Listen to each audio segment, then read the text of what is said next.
The information included in this podcast is for educational purposes only and is not intended as a substitute for medical treatment by a healthcare professional. Because of unique individual needs, the listener should consult his or her personal physician to determine the appropriateness of the information for the listener's individual situation. You're listening to the Think Less, Feel More podcast, where we discuss how to stop struggling, stop feeling overwhelmed, and stop feeling stuck, using a holistic approach to improving your relationships to yourself, others, and finances to improve your overall life performance and make lasting changes to your life. I'm Amy Beth, a former sufferer of the poor me and life is hard mindset. Now a mindset coach, I'm on a mission to support women to take charge of their own lives and start feeling confident and capable in any situation to build a life that you don't need a holiday from. Welcome back.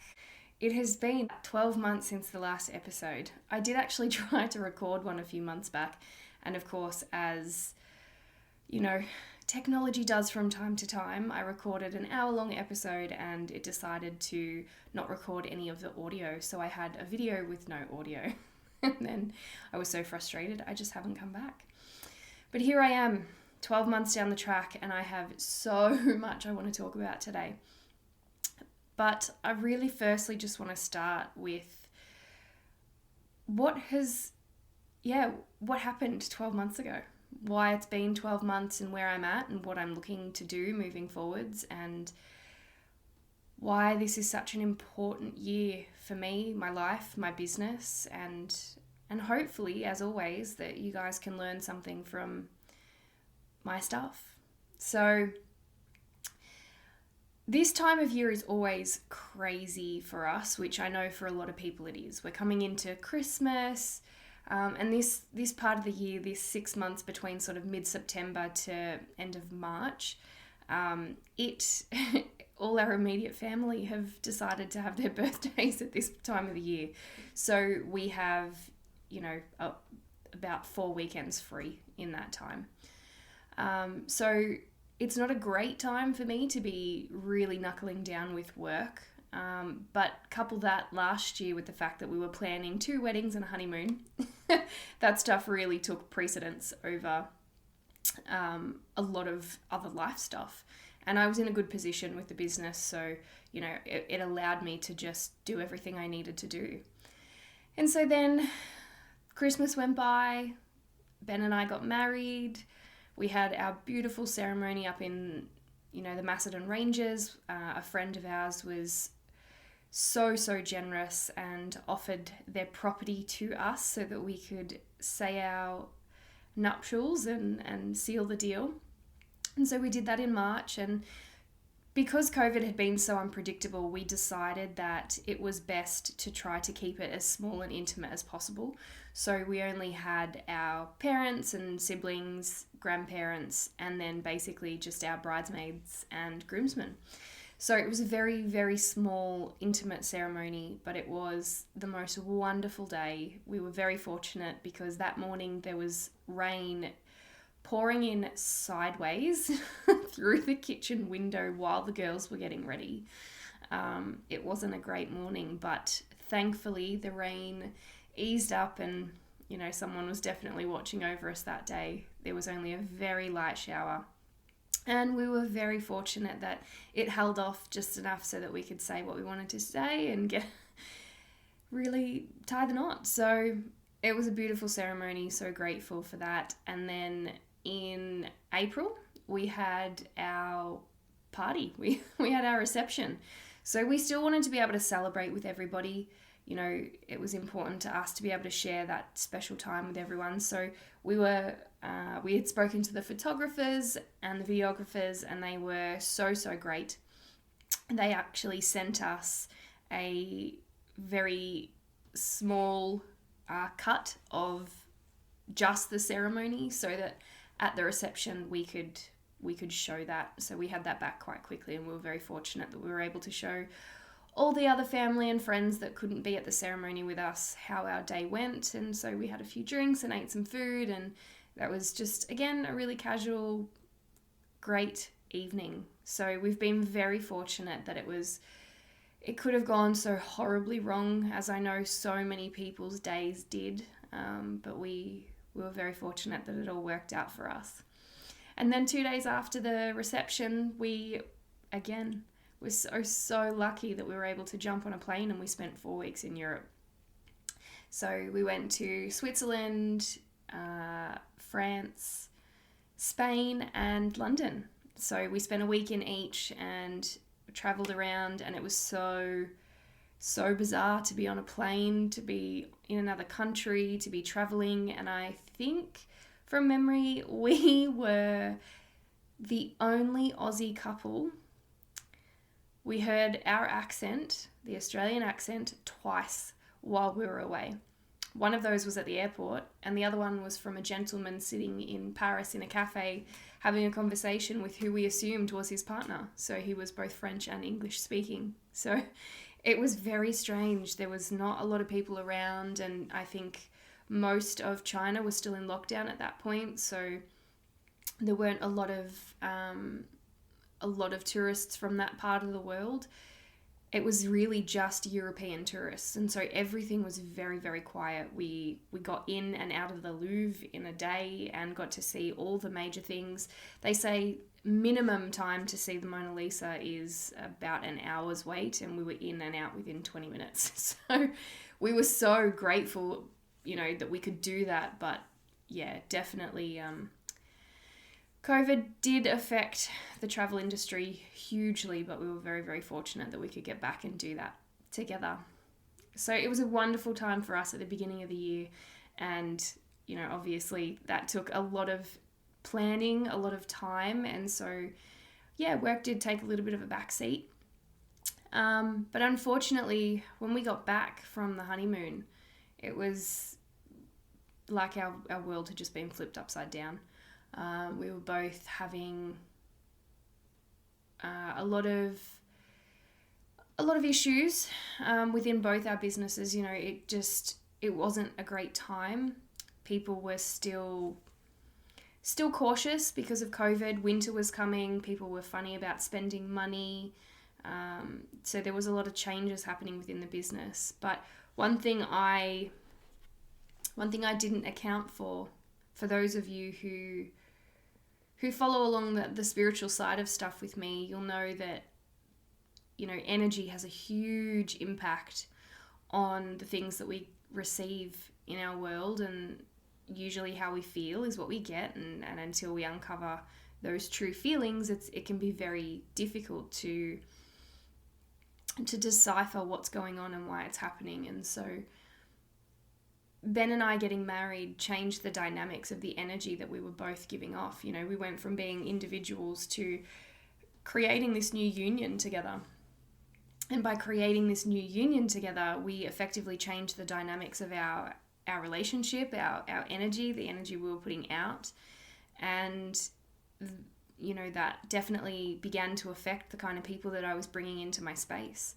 I wasn't appealing to the kind of people that I had once appealed to, and I could definitely see that was affecting the business. Unfortunately for me, I was unable to recover a lot of what we lost in a lot of what happened, a lot of people leaving. I was never truly able to recover that in the way that I had hoped. And honestly, it's still going on now. So even another 6 months later, thereabouts, I'm only just starting to recover that. And a big part of this podcast is what's going on and what I've just discovered in the last few weeks. And I think a big part of this is me understanding and realizing what a shift I have been going through personally. And I wanted to put it out there because life can look very different for each individual.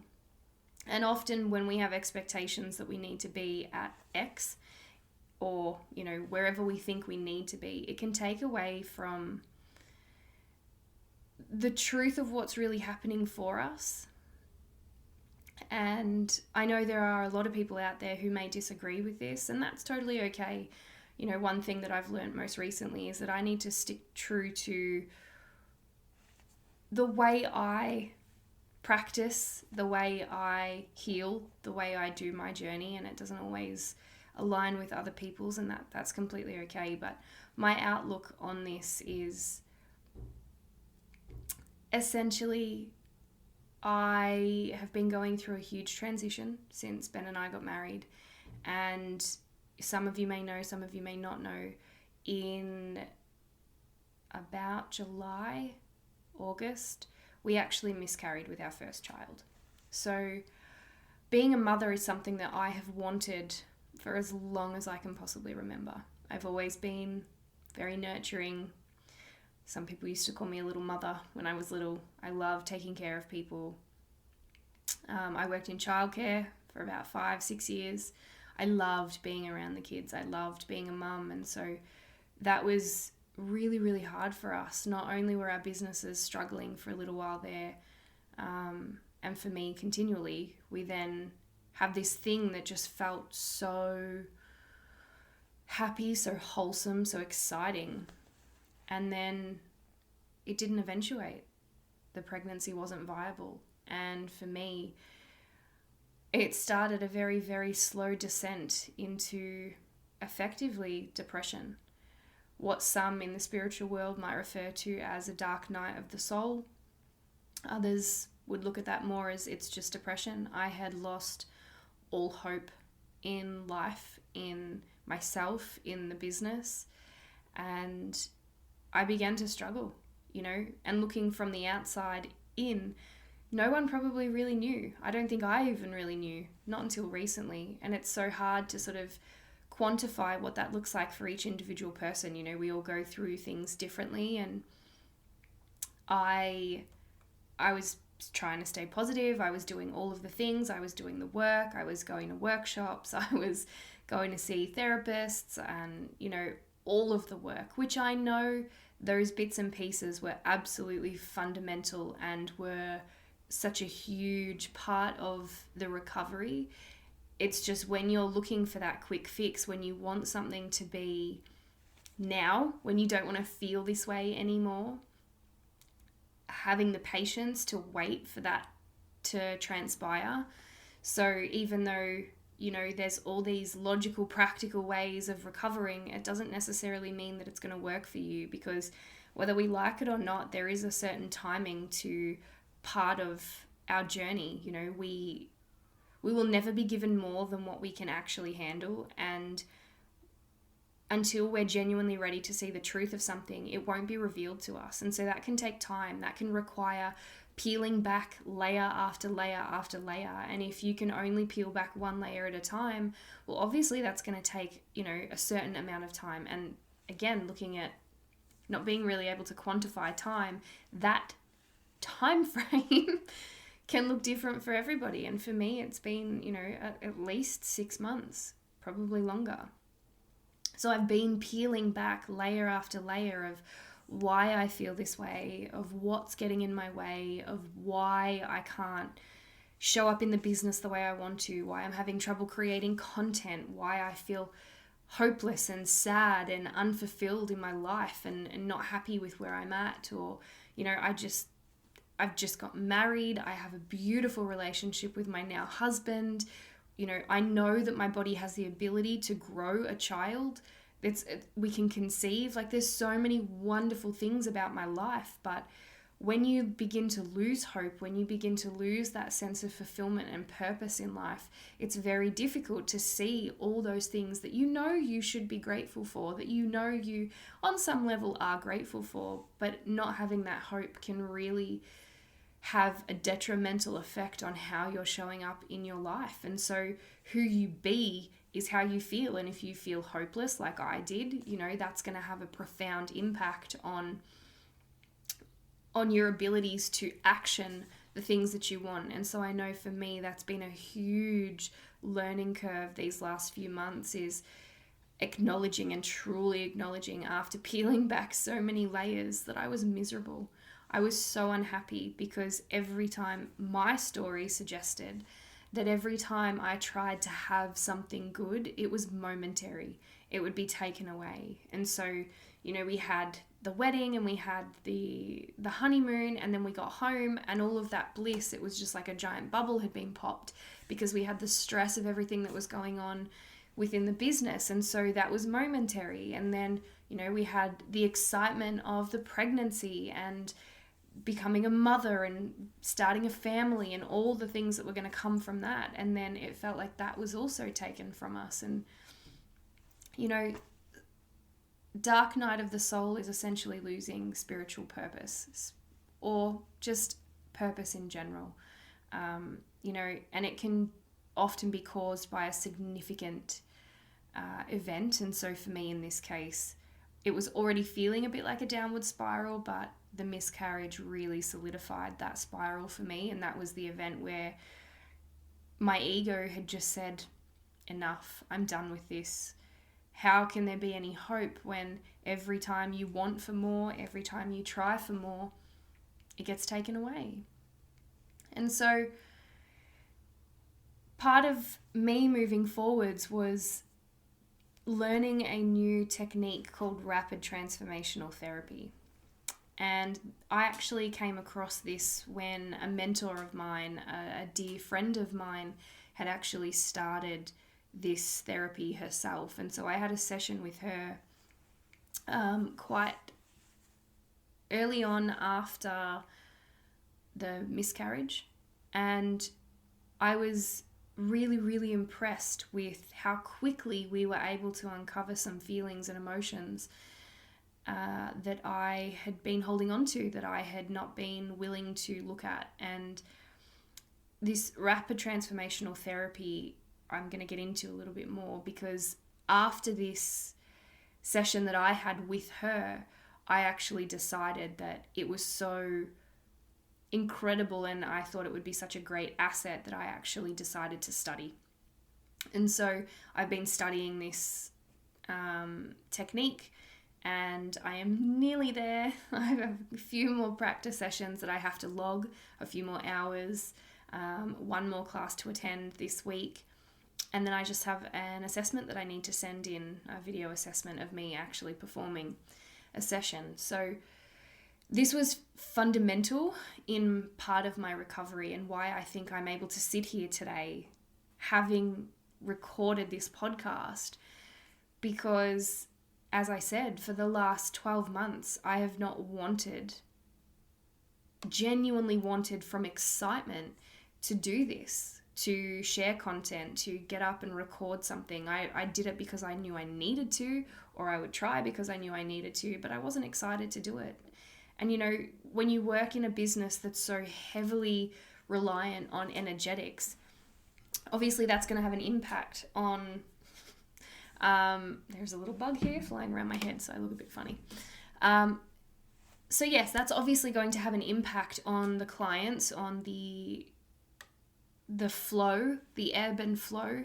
And I haven't seen many clients coming in, and I want to be really authentic about this. I want to be really open about it, because I know that there would be so many women, not only in business, but in life, who look around and think, on paper, my life is essentially perfect. Like, there's not much more that you could add in here that would make it extraordinary, that would make it extraordinary rather. However, the feeling within me completely contradicts that. And so this RTT, as it's called for short, this rapid transformational therapy, has been a pivotal part of why I feel excited to show up here today and do this podcast. So rapid transformational therapy combines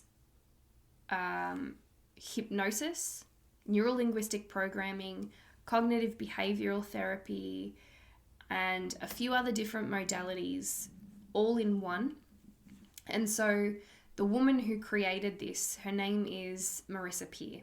She's been a hypnotherapist for about 30 years, I believe, and she pulled all of these together after studying with a few different teachers. And it heavily follows the kinds of techniques I've been using with my clients to help them get quick results. However, what I've learnt recently through this course is that there is something that happens to the brain while in hypnosis that doesn't happen to the brain when you are conscious, on a normal day. And that is, hypnosis allows the brain, through then neuro-linguistic programming and all of the other modalities that accompany that hypnosis, you are able to change the neural pathways in your brain, both in and out. Now, that doesn't happen, and at least maybe not effectively happen, when you are just in your conscious mind, when you are just having a chat through talk therapy. The brain learns by repetition, so it's fair to say that over time, if you're, saying the same things over and over again to yourself, that there will be some sort of shift. But with the use of a rapid induction hypnosis, it actually allows us to get in there and really start to uncover where these pathways have come from. So these negative pathways that have created belief systems that are now effectively getting in the way. So we refer to that as the root, the cause, the reason that we're unable to have the things we want. And so for me, using my story as an example, this sense of hopelessness that I was feeling, while that feeling is valid, it's not serving me, because when I feel so hopeless, there's no purpose to my life. There's no want or need or desire to try harder or show up for myself, all of those things that encompass that. If I felt hope, if I felt purposeful and passionate, then, you think of someone who is those things, you're going to show up very differently to someone who has lost all hope. And so then we can say, well, they're just feelings. And so while they might be valid, we don't want them to hang around forever. So where are they coming from? What is the cause of these negative feelings that are stopping us from having what we want? So through studying RTT, I was able to have access to some incredible therapists, and we were able to do some practice sessions. So through that stage, I've been able to peel back little bit by little bit, layer by layer, some of the thoughts and beliefs that I've been holding on to for the past however many months that are holding me back, have been holding me back, I should say. And amongst all that, some of that gave me the courage to head out to some women's circles, to connect with some beautiful souls who I will forever be grateful for coming into my life when they did, and supporting me through the miscarriage and supporting me through connecting to the inner woman within me who was scared to have a voice, who was scared to show up, and who was scared that basically her voice didn't matter. So moving forwards, RTT is going to be a huge part of my work, my life, my personal life, but also my work and the way that I show up for my clients. It has been absolutely pivotal. I was able to go back, and so to give you an example of how it works is we take a client and we enter into what is called a rapid hypnosis induction. So usually with hypnosis, it takes anywhere between 30 minutes to an hour and a half to get them into a deep, deep state of hypnosis. Now that's fine for certain types of work, but for this work in particular, your client would literally be there for 4 or 5 hours if we did that. And no one wants that. No one has that time. No one really cares that much, unfortunately. So, at the end of the day, we want quick results. And how do we get quick results? We make it rapid. So we use a rapid form of hypnosis to pop you in to a state. Your mind moves into an alpha brainwave, and it's when you're in that alpha brainwave, you are mimicking the rapid eye movement that begins before sleep. And so when that happens, you're actually in a dream state. You're in a not quite awake but not quite asleep state yet. So this is a very natural state for your body to be in. There is nothing unusual about it. This is the state you go into before you fall asleep of a nighttime. And you will enter into this cycle a number of times over the night. So it is absolutely and completely natural for our bodies to be in this state, which I think is just an incredible addition, because your body knows this is a safe space for it to be in. So therefore, if that's a natural state for you to be in, there's less resistance to the process, because your body understands and recognizes that this is normal. And it means that you're always in control. I think that's the other part to consider too when we're talking about hypnosis. A lot of people think about the hypnosis that happens up on stage when maybe you've been on a cruise ship, or you've been to an entertainment night where they have a hypnotherapist or a hypnotist there, and they get people up on stage and they make them quack like ducks and bark like dogs and all the rest. Like, that is possible, yes, but that's not going to happen. Like, I can't just suggest that to you in your sleep. Like, you still need to be willing to accept and take on what I'm saying to you, or what is being said to the client. So if it goes against your values, if it goes against your deep desires, then it's not going to work anyway. The suggestions made to you under hypnosis are not going to be effective. And so that brings me to the next part of hypnosis itself, and why this is so important is because when you are in a state of hypnosis, you are more suggestible. And the reason that this is important is because when you are more suggestible, it means there is a part of your mind that is able to show us more. All right, so these feelings and beliefs are buried deep within our subconscious. They're there to be protected. They're deep down where they feel they are better protected, that where we are better protected. But when you become more suggestible, the therapist can then gently and softly suggest to you what we'd like you to bring forward from basically that vault that for a lot of us have massive chains and locks on them. So if that's the case, then when we become more suggestible, it's beneficial for two reasons. Not only do we then have the ability to bring out what needs to be seen, so effectively the root, the cause, the reason, we go back to memories in your early childhood where these beliefs have formed. And just to interject there quickly, the reason that usually happens in early childhood is because the mind between the ages of 1 to 7, or birth to 7 years old, we haven't formed the cognitive development to rationalize or find logic and reasoning in our experiences. We are living purely from the conscious mind, and everything is about us. We don't understand that there might be another way to look at this situation or experience that we're having. And so we make everything about us, which is why you'll often hear people say, children are really selfish. They don't seem to care. They don't know how to share. They don't empathize as much as what an adult might at a certain experience, because it should just be about them. They come onto this planet understanding and thinking that every need of theirs will be met all the time. And so this learning phase that they go through, where that's not always the case, we then begin to form beliefs about ourselves that often aren't true, but in that moment, it was the only thing that made sense to a child. And so the RTT process helps us uncover a lot of these memories that are stored in our subconscious. And when we can bring those memories forward, we give our mind the opportunity to view them. We never relive them. You cannot physically and mentally be back in that space. You can never relive. You will only ever be able to go back and witness from a distance what happened.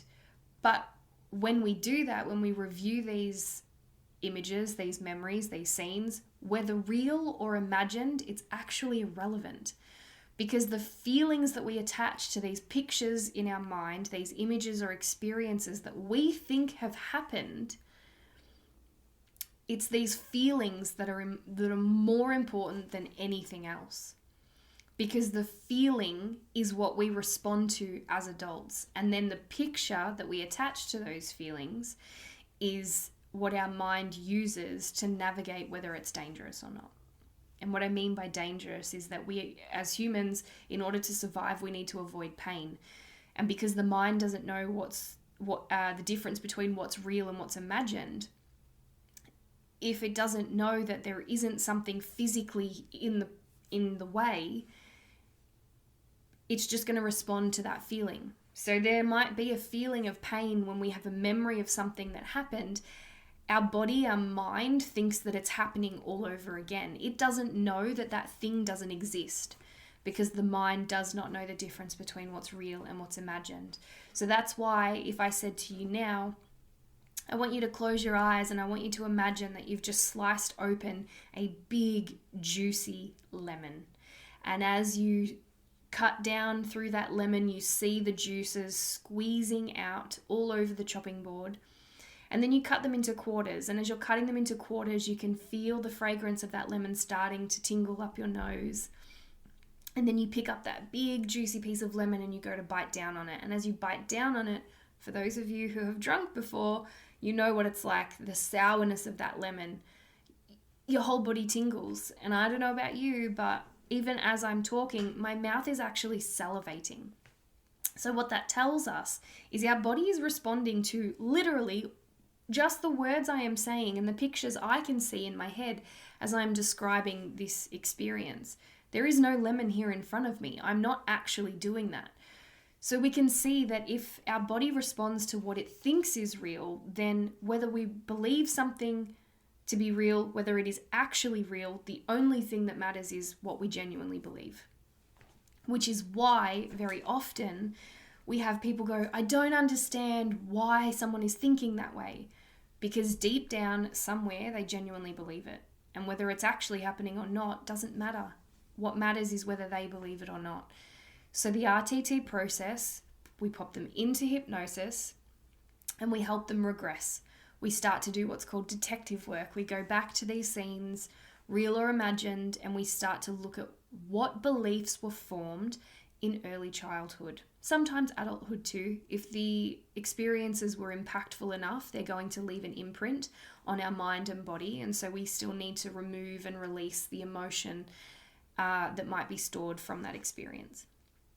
And so once we've done the detective work, once we've helped the client learn and understand these are the beliefs that were formed for you as a child, we then go through and we look at, well, what purpose was that serving and what purpose does it still serve today?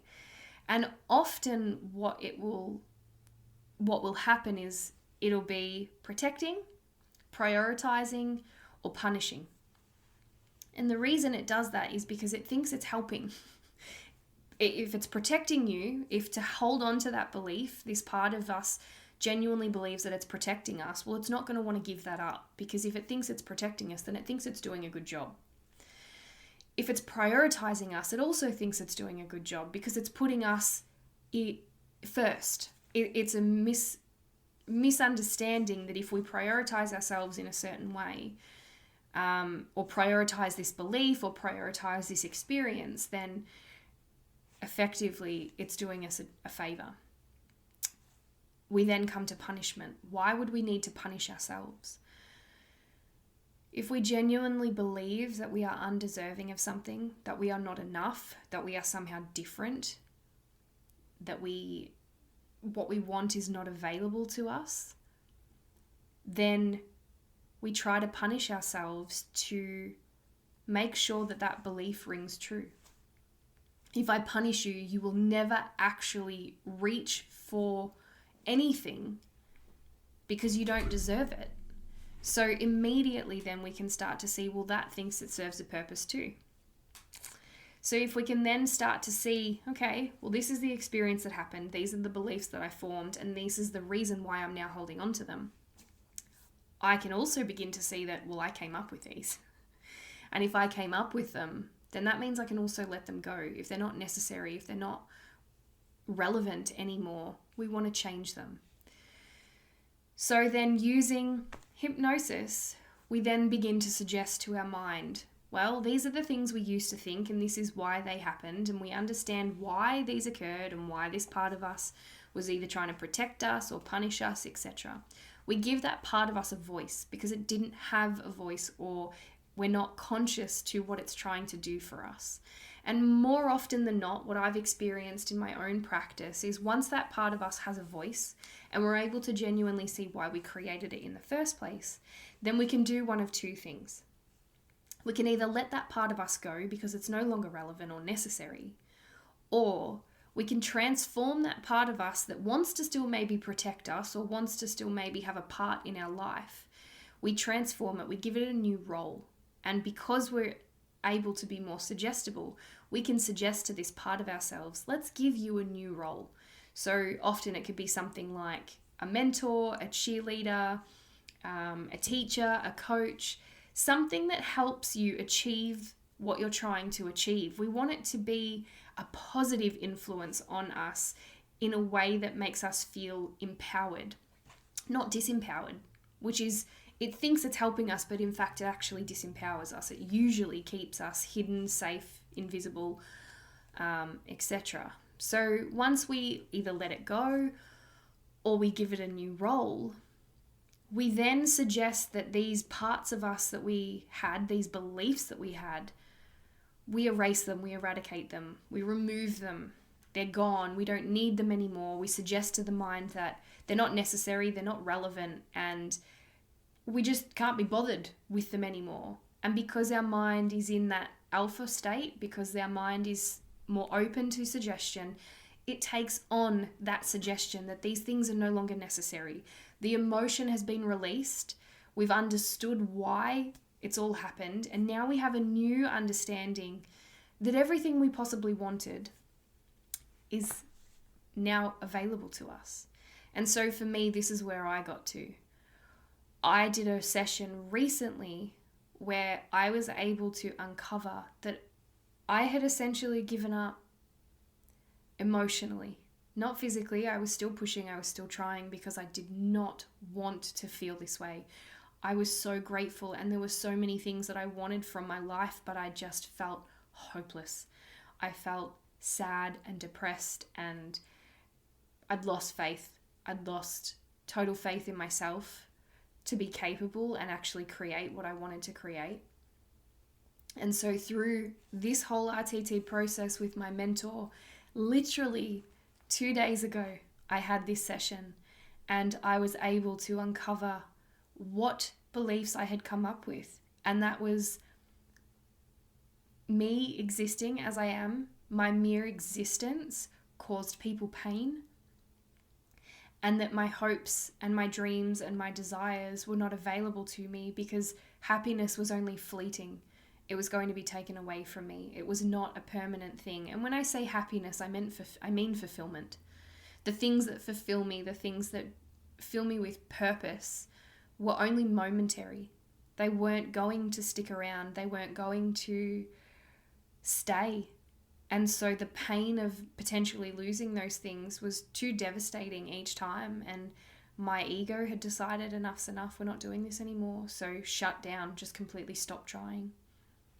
And so every time I tried to make content, every time I tried to show up, every time I'd get up in the morning, I was stressed about everything. And eventually that has an effect not only on me, but on the people around me. Unfortunately, my husband copped the full brunt of it because I was struggling so much, and he's trying to be, positive and work through his own stuff. And there's so much going on with the business that they're so excited about at the moment. And my negativity was bringing him down, and it was causing so much friction in our relationship. And so, it doesn't just affect us, it affects those around us, those we love. And we don't do it on purpose, but it's a side effect, unfortunately. The energy just leaks out and it causes harm in ways we're not aware of. And so for me, I was able to see those beliefs. I was able to understand why I thought that way. I was able to witness the experiences that happened very, very early on. I am talking 18 months old, I made these decisions, and they have stuck with me ever since. And finally, for the first time in my life, I was able to let them go. I was able to see them for what they were, understand that I was always safe, that nothing had actually been taken from me, and that it was always available to me.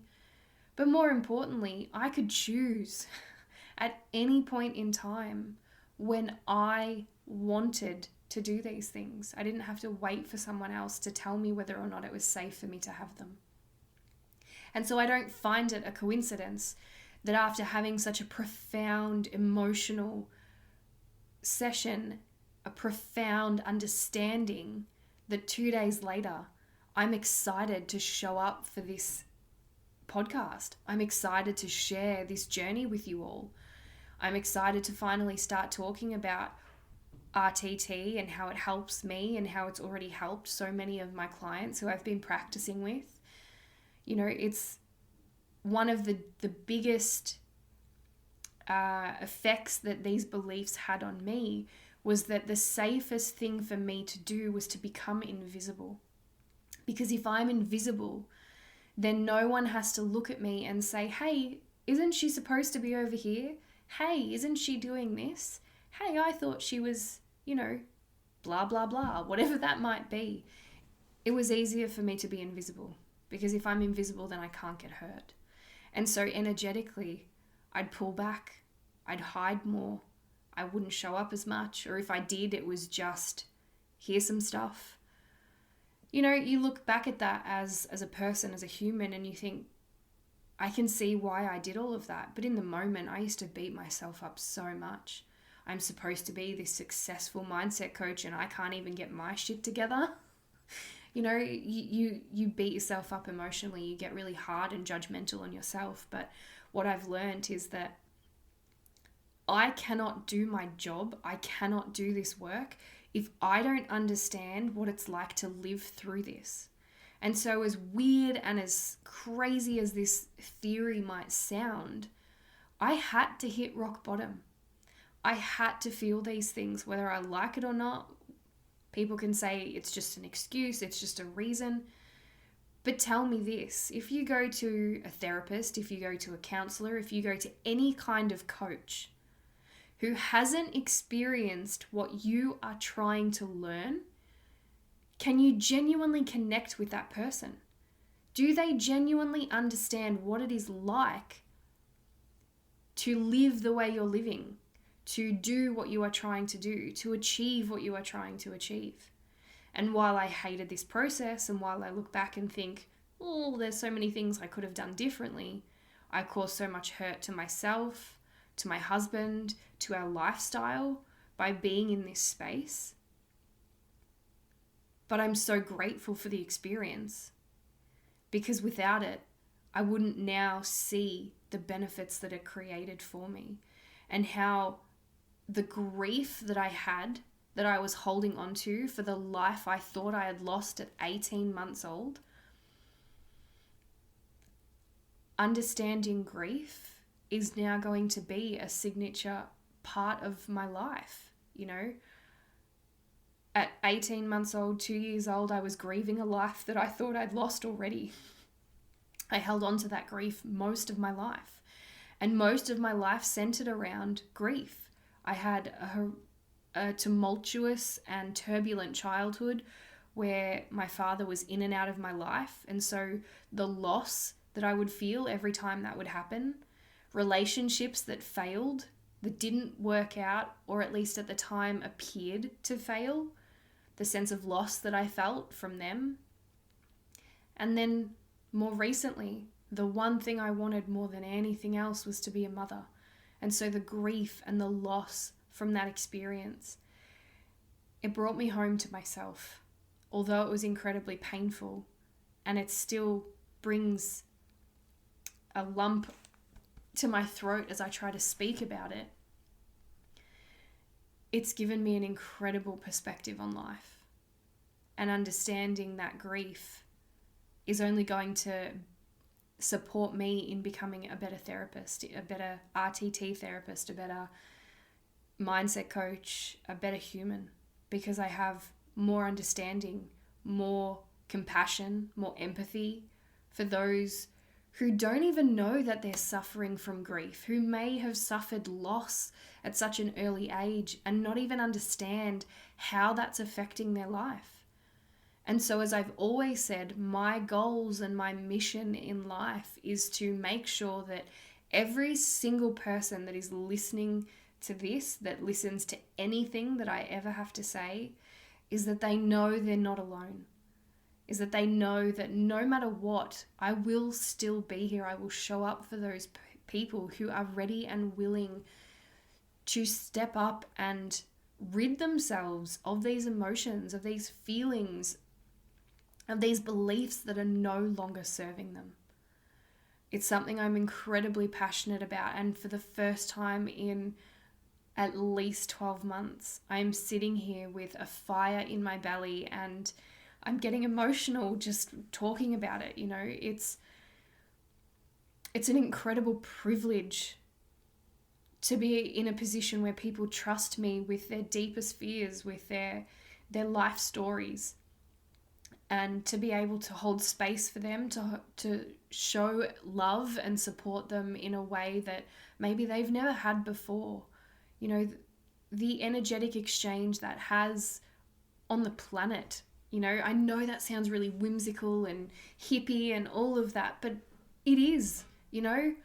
Energy doesn't lie, and whether it's happy energy or sad energy, energy will affect the next person that you speak to. So if you're sad, you're going to affect the planet. If you're happy and purposeful, you're going to affect the planet. And you know, we can't live from pure happiness all the time. Growth wouldn't occur if we did. But learning to trust our ability to navigate the experiences that we don't enjoy, to navigate the experiences that feel painful, that is the only thing we are responsible for as humans. Because when we learn to navigate those emotions, we become emotionally mature. We become able to hold space for other people, for other people's sadness and fears, and we become better humans because of it. Not because we're terrible humans to begin with, but because the more we understand grief and loss, the bigger our hearts get, the more love we can let in, and they just keep growing. And the more love you have inside, the more love you have to give, and the more love others around you receive. So I know for some that might seem really soft, and I don't care. I genuinely don't care. If that works for you, great. If it doesn't, also fabulous. You know, I look at my life as an example of when you find something that works for you, stick to it. And it might take longer than someone standing next to you. It might be really quick compared to someone else, but it's your life and no one else can tell you what is right for you. Only you're going to know what you need. And when you don't, find someone who can help you figure that out. My job will never be to tell you what is right for you. It will never be to tell you what you need to do or how you need to do it to have this perfect life that we're wanting. It's to teach you how to work all of that out on your own. Because, you know, it's almost a contradiction. It kind of contradicts itself, but everything you need is already within you.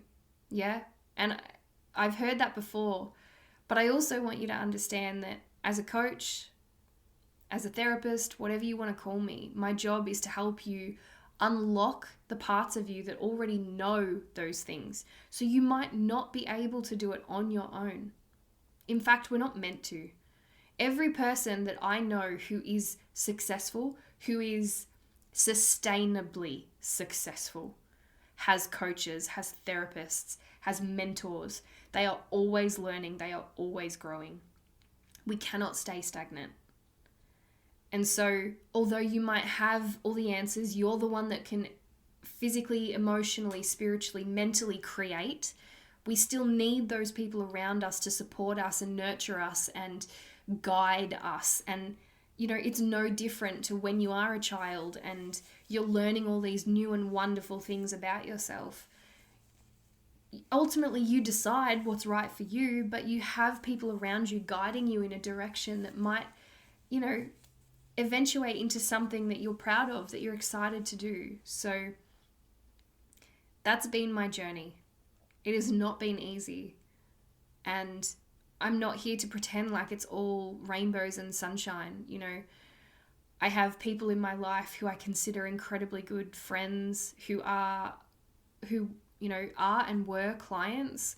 And I know that in my own experiences, I've been fortunate enough because of that connection that I can say, hey, I can't show up for you the way I want to now.